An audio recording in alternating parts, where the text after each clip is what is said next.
નમસ્કાર. આપ સૌને મહાશિવરાત્રિની ખૂબ ખૂબ શુભેચ્છાઓ. આજના આ ખાસ દિવસે ચાલોને આપણે સાથે મળીને ભગવાન શિવના જીવનમાંથી કેટલીક જબરદસ્ત વાતો અને પાઠ શીખીએ. તો તૈયાર છો? હવે એક સવાલ મનમાં જરૂર આવે, બરોબર ને, કે ભાઈ મહાશિવરાત્રિ આખરે આટલો મોટો અને આટલો મહત્વનો તહેવાર કેમ ગણાય છે? એવું તો શું છે આ રાતમાં જે તેને આટલી ખાસ બનાવે છે? ચાલો આજે આ વાતને બરાબર સમજીએ. જુઓ, આ આખી વાતને આપણે સરળ રીતે સમજવા માટે આ 5 ભાગમાં જોઈશું. આપણે એક પછી એક દરેક મુદ્દાને ઊંડાણપૂર્વક જાણીશું. તો ચાલો આપણે આ સફર શરૂ કરીએ. તો સૌથી પહેલાં તો એ જ સમજીએ કે આ તહેવારનો સાચો અર્થ શું છે. મહાશિવરાત્રિ એટલે ખાલી ઉપવાસ કે જાગરણ નહીં, એની પાછળ એક બહુ જ ઊંડી વાત છુપાયેલી છે. આ તહેવારનું મૂળ કારણ છે એક દિવ્ય મિલન. આ દિવસે ભગવાન શિવ અને શક્તિના સ્વરૂપ દેવી પાર્વતીના લગ્ન થયા હતા. અને આ કોઈ સામાન્ય લગ્ન નહોતા. આ તો બ્રહ્માંડની બે સૌથી મોટી શક્તિઓ શિવ અને શક્તિનું મિલન હતું. તો આ રાત એ ખાલી ઉજવણી નથી, એ તો અંધકાર અને આપણા અંદરના અજ્ઞાન પર જીત મેળવવાની રાત છે. એટલે કે થોડું પોતાની અંદર જોવાનું, શાંતિથી વિચારવાનો અને મેડિટેશન કરવાનો. આનાથી સારો સમય બીજો કોઈ નથી. ઓકે, તો હવે આપણે એ જાણીએ કે આ મહાન તહેવાર જેમની આસપાસ છે એ ભગવાન શિવ કોણ છે. આમ તો આપણે બધા એમને જાણીએ જ છીએ, પણ ચાલો આજે એમના વિશે થોડું વધારે ઊંડાણમાં સમજીએ. આપણા ધર્મમાં ત્રિમૂર્તિની વાત છે: બ્રહ્મા, વિષ્ણુ અને મહેશ, એટલે કે શિવ.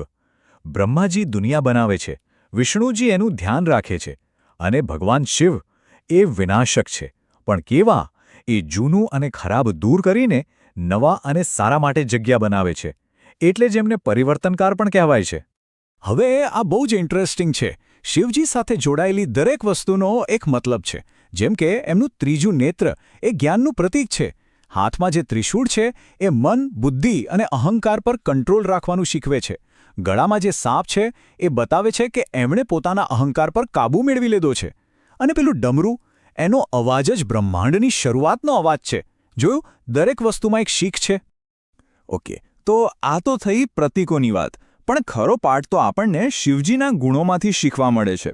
એમનામાં એવી કઈ ખાસિયતો છે જે આપણે આપણા જીવનમાં ઉતારી શકીએ? ખાસ કરીને વિદ્યાર્થીઓ માટે તો આ બહુ જ કામનું છે.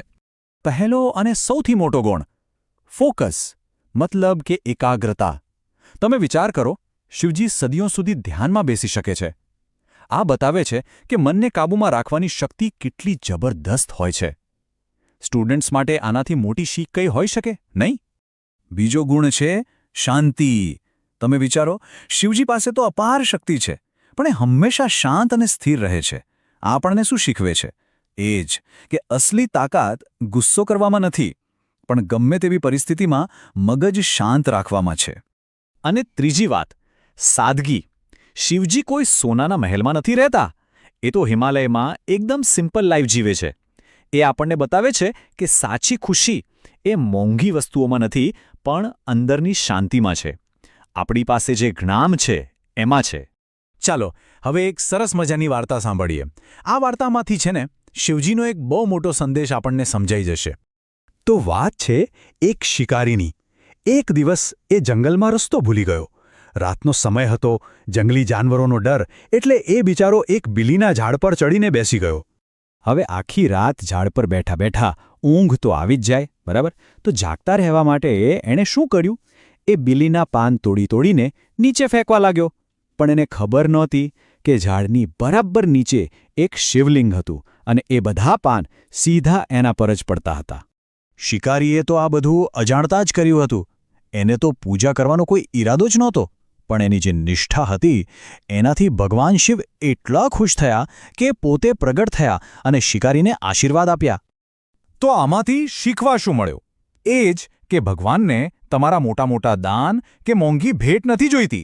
એમને તો ખાલી તમારું શુદ્ધ મન અને સાચો ભાવ જોઈએ છે. જો તમારું દિલ સાફ હોય તો તમે કરેલું નાનામાં નાનું કામ પણ સૌથી મોટી પૂજા બની જાય છે. તો હવે સૌથી મહત્વની વાત પર આવીએ. આ બધી વાતોમાંથી આપણે ખાસ કરીને સ્ટુડન્ટ્સે પોતાના જીવનમાં શું ઉતારવાનું છે?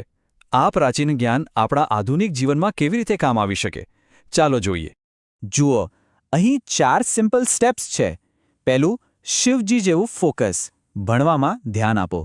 બીજું, એક્ઝામનું ટેન્શન હોય ત્યારે પણ શાંત રહો, તો જ બધું બરાબર યાદ આવશે. ત્રીજું, ખાલી માર્ક્સ પાછળ નહીં પણ સાચું જ્ઞાન મેળવવા પર ધ્યાન આપો. અને ચોથું, હંમેશા સાચું બોલો અને પ્રામાણિક રહો. બસ આટલું કરશો ને તો તમને સફળ થતા કોઈ નહીં રોકી શકે. તો આજના આ વિશ્લેષણના અંતમાં એક સવાલ હું તમારા માટે છોડી જાઉં છું.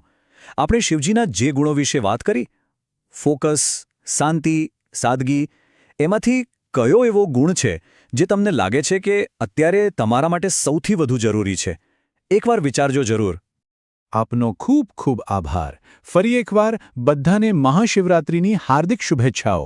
હર હર મહાદેવ.